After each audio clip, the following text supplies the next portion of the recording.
Hello, जय हिंद बच्चों। हम लोग क्या है कि नरेशन पढ़ रहे थे और नरेशन में हमने टॉपिक्स पढ़ लिए क्या, वर्ब चेंज, प्रोनाउन चेंज और नियरनेस चेंज। इतने टॉपिक्स पढ़ लिए। आज हमारा जो नेक्स्ट टॉपिक है वो है वोकेटिव केस, कि यदि आपका डायरेक्ट स्पीच में कोई वोकेटिव केस आ जाए तो हम उसे कैसे परिवर्तन करेंगे। वोकेटिव केस टू टाइप्स के होते हैं, उन दोनों को हम कैसे प्रयोग करेंगे, कैसे होते हैं, ये टॉपिक्स आज देखेंगे। तो जो हमारा मेन टॉपिक्स है वो है वोकेटिव केस। और मैंने आपको क्या किया है, नरेशन का पूरा जो पीडीएफ है मैंने आपको डिस्क्रिप्शन बॉक्स में दे दिया है। आप लोग वहां से क्या कर सकते हैं, डाउनलोड कर सकते हैं, आप लिख सकते हैं। यहाँ पर हम सिर्फ कैजुअली एग्जांपल्स और रूल्स के बारे में बात करते हैं। लेकिन अगर आपको नोट्स बनाना हो, लिखना हो, तो ज्यादा इंपॉर्टेंट रहेगा कि आप लोग क्या है, पीडीएफ को डाउनलोड कर लीजिए। और अगर आपको पीडीएफ नहीं डाउनलोड हो रहा है तो टेलीग्राम चैनल पे जाइए, यानी डिस्क्रिप्शन बॉक्स में टेलीग्राम चैनल दिया गया होगा, उस पर जाइए और वहां से जाने के बाद आप हमें पर्सनली क्या करिए, टैग करिए। तो टैग करते ही आपको क्या हो जाएगा, हमारा टेलीग्राम चैनल आ जाएगा और उस पर क्या करिए, हमें कमेंट यानी लिख करके बताइए कि हाँ हमें नोट्स चाहिए, जिस जिस टॉपिक का हम आपको दे देंगे। ठीक है, तो आज हमारा वोकेटिव केस पढ़ेंगे। वोकेटिव केस टू टाइप्स के होते हैं, पहले समझो। एक होता है आपका सिंगुलर, एक होता है सिंगुलर वोकेटिव केस, दूसरा होता है प्लूरल। तो ध्यान देना, जब यहां पर सिंगुलर वोकेटिव केस रहेगा तो हम किसका प्रयोग करेंगे, और प्लूरल वोकेटिव केस रहेगा तो किसका प्रयोग करेंगे। आपके पास टू टॉपिक्स होते हैं, यानी सिंगुलर और क्या है, प्लूरल। यदि आपके पास सिंगुलर वोकेटिव केस है तो आप कैसे प्रयोग करेंगे, और साथ ही साथ अगर आपके पास प्लूरल वोकेटिव केस है तो उसका हम कैसे प्रयोग करेंगे, आज हम ये टॉपिक पढ़ने वाले हैं। तो सबसे पहले हम ध्यान देते हैं सिंगुलर, कि भैया यदि सिंगुलर आपको वोकेटिव केस होगा तो हम किस रूप में कैसे कन्वर्ट करेंगे। तो ध्यान देना, सिंगुलर वोकेटिव केस कैसे होगा। वोकेटिव केस कहते किसे हैं, वोकेटिव केस का मतलब होता है संबोधन कारक। संबोधन कारक मतलब कहने का आशय, हम किसी को संबोधित करें। जैसे कह दिया जाए यहां आओ, ये तो हमने कार्य किया। कह दिया जाए यहां आओ राम, तो हमने संबोधित किया, बुलाया। किससे संबोधित करके बुलाया, राम को। कह दिया जाए सीता वह बहुत अच्छी नाचती है, सीता बहुत अच्छी नाचती है, तो हमने डायरेक्ट कह दिया, लेकिन कह दिया सीता वह बहुत अच्छी नाचती है। कह दिया जाए राम, कह दिया जाए राम वह स्कूल नहीं गया। राम को हमने संबोधित किया, फिर कह दिया वह स्कूल नहीं गया। डायरेक्ट भी तो कह सकते थे राम स्कूल नहीं गया। तो संबोधन का मतलब, जब हम किसी में जिसके बारे में बात किया जाए या जिसके बारे में हम डिस्कशन कर रहे हैं, यदि उसका हम नाम ले लें तो उसे हम बोलते हैं वोकेटिव केस। ठीक है, तो यदि आपका कोई सिंगुलर नंबर, जैसे किसी का नाम ले लिया, जैसे कह दिया जाए राम, श्याम, ठीक है, मोहन, सोहन, आपका माई फ्रेंड, ठीक है, माई सिस्टर, अगर ये सारे वर्ड्स कह दिए जाए तो वो वोकेटिव केस होते हैं, और वो किस में हो गए, सिंगुलर नंबर में। प्लूरल नंबर में जैसे आपको कह दिया जाए कि लेडीज एंड जेंटलमैन, कह दिया जाए लेडीज एंड जेंटलमैन, जो आगे अभी टॉपिक्स बारी बारी से क्या करेंगे, पढ़ेंगे। तो पहले हम सिंगुलर का देखते हैं, सिंगुलर को किस तरीके से बनाएंगे, कैसे कन्वर्ट करेंगे। तो ध्यान देना, यदि रिपोर्टेड स्पीच में कोई सिंगुलर वोकेटिव केस आ जाएगा तब क्या करेंगे। चलो देखो कैसे। वोकेटिव केस आगे भी हो सकता है, पीछे भी हो सकता है। फॉर एग्जाम्पल जैसे हमने देखो लिखा है he said, comma inverted comma, कह दिया जाए Ram you are my friend. हमने एक ये सेंटेंस लिखा, दूसरा लिख देते हैं, कह दिया जाए she said, comma inverted comma, you will go to school साधना।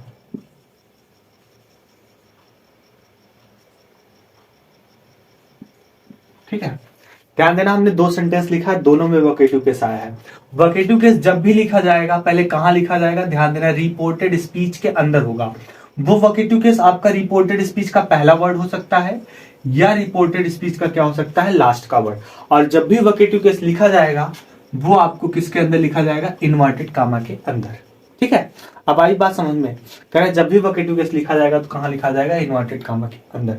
तो जब आप देखो जरा सी, ये देख लो, क्या सिंगुलर वोकेटिव केस है, राम सिंगुलर है, साधना सिंगुलर वोकेटिव केस है। तो अब ध्यान देना क्या कह रहा है, यदि रिपोर्टेड स्पीच में कोई सिंगुलर वोकेटिव केस आ जाए, यदि रिपोर्टेड स्पीच में कोई सिंगुलर वोकेटिव केस आ जाए तो उसे इनडायरेक्ट बनाते समय रिपोर्टिंग वर्ब का ऑब्जेक्ट बना देते हैं। तो देखो हमने सब्जेक्ट लिख दिया, अब यहां बीच में सेड लिखेंगे, उसके बाद अगर डायरेक्ट स्पीच में आपका कोई रिपोर्टिंग वर्ब आया है तो उसे इनडायरेक्ट बनाते समय हम क्या करेंगे, रिपोर्टिंग वर्ब का ऑब्जेक्ट लिख देंगे। लिख दिया तो जब भैया सब्जेक्ट और ऑब्जेक्ट हो गया तो कह रहा है जब सेड के बाद ऑब्जेक्ट लिखा जाएगा तो सेड को किसमें बदलेंगे, टोल्ड में। बदल दिया। आई बात समझ में, कॉन्सेप्ट क्लियर हुआ। अब आपको comma inverted comma equal that you second person का प्रोनाउन जाएगा ऑब्जेक्ट के पास। ऑब्जेक्ट क्या लिखा है आपका, राम। राम एक व्यक्ति है तो इसका प्रोनाउन क्या हो जाएगा, ही। तो यू सब्जेक्टिव केस है तो ही का सब्जेक्टिव क्या होता है, he. Are is am, are का क्या होता है, was were. My first person का प्रोनाउन जाएगा सब्जेक्ट के पास। अब सब्जेक्ट क्या लिखा है, ही। तो माई पोसेसिव केस है तो ही का पोसेसिव क्या हो जाएगा, हिज फ्रेंड। ठीक है। अब यहां पर थोड़ा सा दिक्कत आपके लिए है। जैसे फॉर एग्जाम्पल कहोगे कि सर यू को अभी जो प्रोनाउन था ऑब्जेक्टिव केस था ही, सब्जेक्टिव केस ही, तो कैसे डिफाइन करेंगे ये ही कौन सा है और ये हिज किसके लिए लिखा गया। तो आप चाहे तो ये जो यू किससे बदला गया है, राम, तो आप यहां लिख सकते हो क्या है, ये राम वाला ही है। और ये किसका है, ये नाम तो है नहीं, तो ये आपको पहले ही पता चल रहा है सब्जेक्ट से बदला गया। तो अगर किसी का नाम हो यानी दोनों आपकी क्या हो, ही हो, एक ही पर्सन के प्रोनाउन हो, तो आप उस प्रोनाउन को चेंज करने के बाद आप वहां दिए गए नाउन के नाम को लिख सकते हो ताकि आपको डिफाइन हो जाए। नीचे वाला ध्यान देना जरा, सीता, सॉरी सी। देखो सेड हो गया। अब हमने देखा इसमें वोकेटिव के सिंगुलर आया है तो हम क्या करेंगे, रिपोर्टिंग वर्ब का उसे ऑब्जेक्ट बना देंगे, साधना। ठीक है। अब ध्यान देना जब ऑब्जेक्ट हो गया तो सेड को हम किसमें बदल देंगे, टोल्ड में। कामा इन्वर्टेड कामा इक्वल दैट, बदल दिया। यू सेकंड पर्सन का प्रोनाउन जाएगा ऑब्जेक्ट के पास। ऑब्जेक्ट क्या लिखा है, साधना। साधना एक लड़की है तो उसका प्रोनाउन क्या हो जाएगा, सी। तो सी हो जाएगा। तो अब चाहे तो आप यहां लिख सकते हो साधना, क्या लिख सकते हो, साधना, कोष्टक में। कोष्टक में करके आप क्या लिख सकते हो, साधना लिख सकते हो ताकि पता चले कि ये सी किसके लिए लिखा गया है। ठीक है।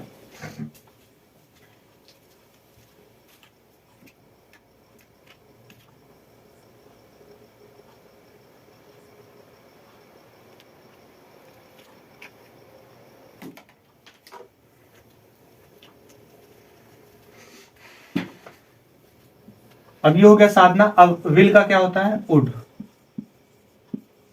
बचा क्या, go to school, full stop, क्योंकि साधना को हम पहले लिख चुके हैं। इस तरीके से अगर कभी भी आपका सेंटेंस में सिंगुलर वोकेटिव केस रहेगा तो हम उसको जब इनडायरेक्ट बनाएंगे तो वो रिपोर्टिंग वर्ब को क्या लिख देंगे, उसको ऑब्जेक्ट के रूप में लिख देंगे। ठीक है। तो ये कॉन्सेप्ट समझ में आ गया। सिंगुलर वोकेटिव केस आपका शुरू में भी हो सकता है, लास्ट में भी। ऐसे ही आपका प्लूरल वोकेटिव केस आएगा शुरू में और लास्ट में। तो जब प्लूरल का आएगा वोकेटिव केस तो उसके लिए क्या करेंगे, आइए अब हम उसको भी देख लेते हैं।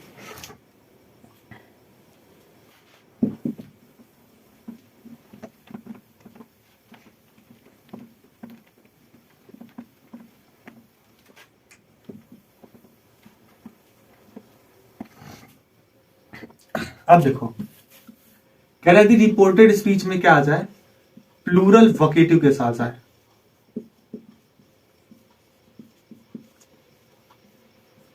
कह रहा है यदि आपका अब क्या है कि प्लूरल वोकेटिव केस आ जाए। प्लूरल वोकेटिव केस का मतलब समझो, जैसे आपका कह दिया जाए प्लूरल क्या होता है। फॉर एग्जांपल आपने कह दिया चिल्ड्रेन, ये आपका क्या हो गया, प्लूरल वोकेटिव केस हो गया।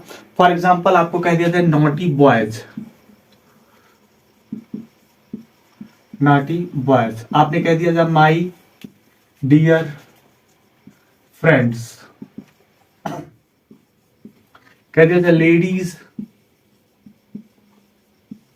And gentleman. तो इस तरीके से अगर आपका कोई भी प्लूरल क्या है कि वोकेटिव केस रिपोर्टेड स्पीच में आता है तो इसके लिए अलग नियम है। सिंगुलर है तो रिपोर्टिंग वर्ब का क्या बना दिया आपने, ऑब्जेक्ट। लेकिन अगर प्लूरल वोकेटिव केस आता है तो उसके लिए आप क्या करोगे, ये ध्यान देना। तो अगर प्लूरल वोकेटिव केस आ जाता है तो हम क्या करेंगे, यूज ऑफ एड्रेसिंग एज। हम किसका प्रयोग करेंगे भैया, एड्रेसिंग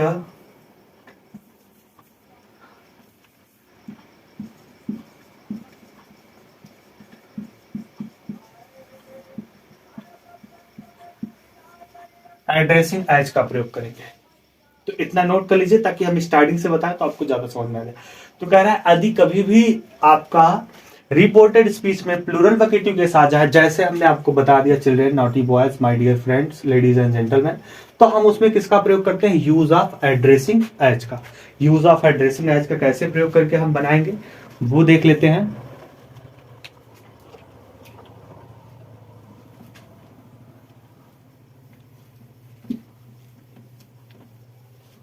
तो देखो, अगर कभी भी आपका रिपोर्टेड स्पीच में प्लूरल वोकेटिव के साथ आएगा तो हम एड्रेसिंग एज का प्रयोग करेंगे। तो कैसे करेंगे? बहुत ही सिंपल, बहुत ही सरल है। और किस रूप से करते हैं आइए देख लेते हैं। ठीक है, तो ध्यान देना, सबसे पहले हम एड्रेसिंग का प्रयोग करेंगे। अगर आपका वोकेटिव के साथ आया तो सबसे पहले हम किसका प्रयोग करेंगे? एड्रेसिंग। एड्रेसिंग के बाद हम रिपोर्टिंग वर्ब का क्या लगाते हैं? ऑब्जेक्ट। जो भी ऑब्जेक्ट लिखा रहेगा उसे लिखेंगे, फिर अपने से लगाएंगे क्या? एज, यानी एड्रेसिंग डॉट डॉट एज। ये डॉट डॉट में हम क्या लिखेंगे? रिपोर्टिंग वर्ब का ऑब्जेक्ट। ठीक है, ये हो गया। अब उसके बाद अभी एक चीज आपने थोड़ा सा नोटिस नहीं किया, ध्यान दिया, फॉर एग्जाम्पल सॉरी, कि जो आपका प्लूरल वोकेटिव केस होगा उसे हम बोलते हैं टर्म्स। टर्म्स ऑफ एड्रेस, उसे हम क्या बोलते हैं? Terms of address. आप वहीं लिख लीजिएगा जहां नोट किए हैं कि यदि प्लूरल कोई वोकेटिव केस आता है तो उसे हम बोलते हैं टर्म्स ऑफ एड्रेस। क्या बोलेंगे उसे? Terms of address. Terms of address. तो कह रहा है कि सबसे पहले एड्रेसिंग ये लिखेंगे, रिपोर्टिंग वर्ब का object as terms of address. Terms of address लिखने के बाद अब हम लगाएंगे कामा।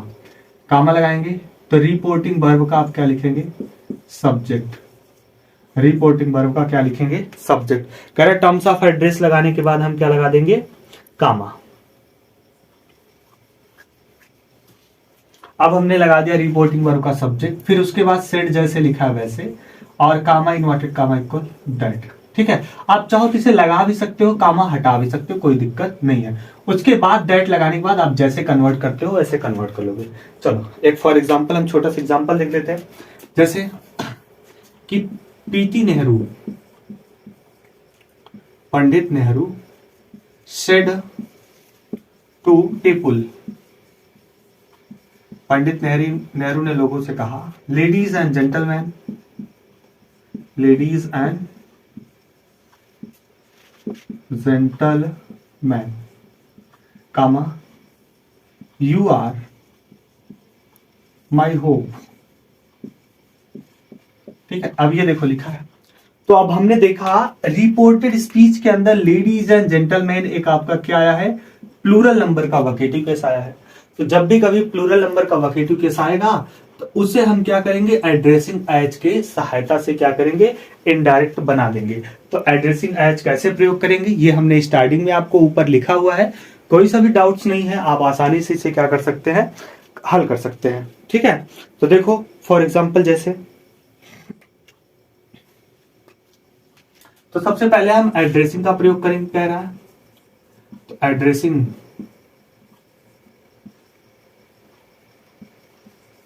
एड्रेसिंग लगा दिया। सबसे पहले कह रहा है किसका प्रयोग करना है?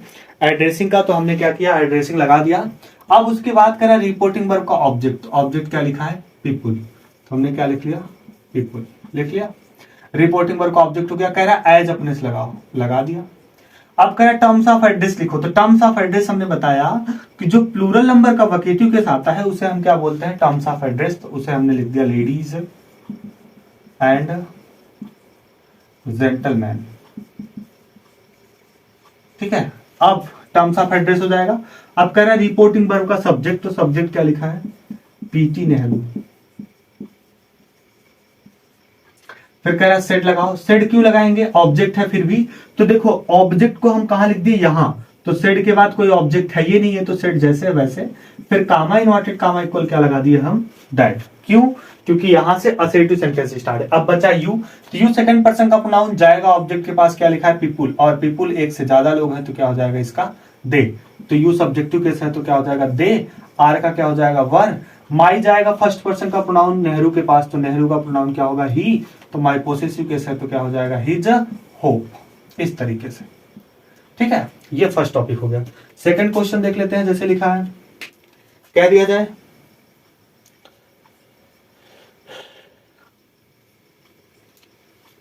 लिखा जाए कह दिया जाए mother said to her son, comma inverted comma में,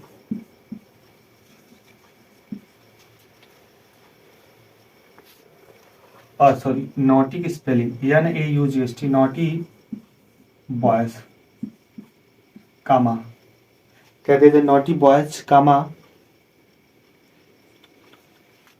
लिखा है यू हैव बीन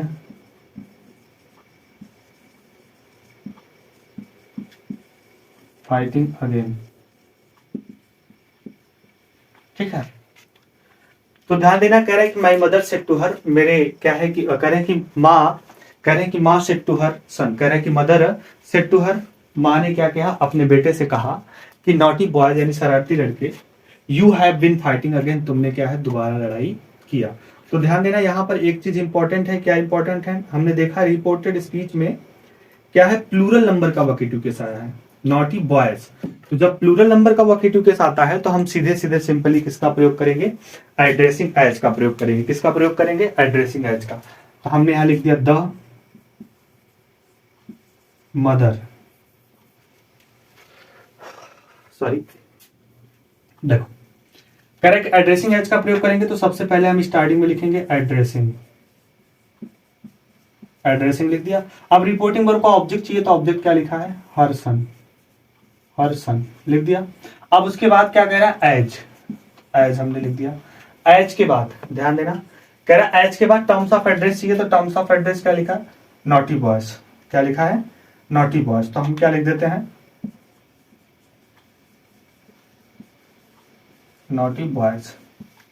अब उसके बाद कह रहा है रिपोर्टिंग वर्ब का सब्जेक्ट, तो सब्जेक्ट क्या लिखा था, द मदर, हमने लिख दिया द मदर। फिर कह रहा सेड, जैसे लिखा है वैसे, कामा इन्वर्टेड कामा इक्वल दैट, इतना लिख दिया। अब ये टर्म्स ऑफ एड्रेस तक हमारा पूरा सेंटेंस बन चुका। अब जो भी बचेगा कामा के बाद, अब उसे हम लिख देंगे, लिखा है you have been fighting again, तो यू सेकंड पर्सन का प्रोनाउन जाएगा हर सन, सन मतलब बेटा, बेटा एक लड़का है, तो यू सब्जेक्टिव केस है, तो क्या हो जाएगा ही। हैव का क्या होता है हैड, बिन जैसे लिखा है वैसे बिन। अब फाइटिंग अगेन लिखा है, तो हमने क्या लिख दिया, फाइटिंग अगेन। ठीक है, तो ये था आपका वोकेटिव केस का दूसरा टॉपिक। तो हम वोकेटिव केस टू टाइप्स के होते हैं, पहला है सिंगुलर और प्लूरल। सिंगुलर आएगा तो हम उसे रिपोर्टिंग वर्ब का ऑब्जेक्ट बना देंगे। प्लूरल अगर आपका वोकेटिव केस रहता है तो उसमें हम प्रयोग करेंगे एड्रेसिंग एज का, यानी किसका प्रयोग करेंगे, एड्रेसिंग एज का, तभी जाकर के वो बनेगा। और जो प्लूरल नंबर का क्या होता है कि वोकेटिव केस होता है, उसे हम बोलते हैं टर्म्स ऑफ एड्रेस। ठीक है, इतना कंफर्म हुआ। लास्ट एक छोटा सा और टॉपिक है, इसमें बता देते हैं ताकि ये वोकेटिव केस का टॉपिक खत्म हो जाए, ताकि कल हम कुछ दूसरा टॉपिक लेकर के नेक्स्ट टॉपिक चलेंगे।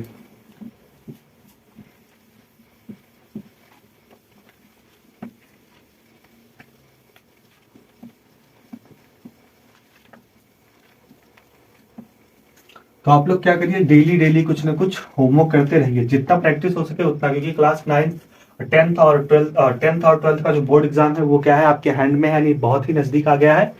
तो साथ ही साथ और कक्षा 9 और जो बच्चे 11 के हैं उनका क्या है कि ईयरली एग्जाम होने वाला होगा, कुछ का हाफ ईयरली एग्जाम होने वाला होगा, तो वो लोग भी क्या करें, इस चीज को बहुत ही क्या है गहराई से लें, नहीं तो फिर गहराई से नहीं लेने पर क्या होगा आपको पता ही है। अब कह रहा है ध्यान देना, यदि रिपोर्टेड स्पीच में ओ आ जाए, ठीक है, कह रहा है ओ आ जाए, यूसी आ जाए, ठीक है, या फिर वेल आ जाए, या फिर ओके आ जाए, चार चीज है।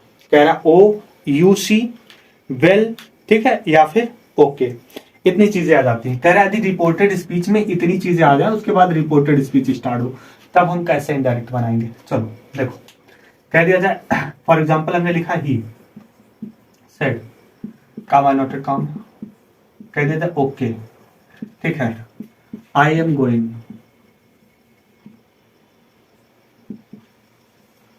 टू स्कूल, ठीक है, मैं स्कूल जा रहा हूं।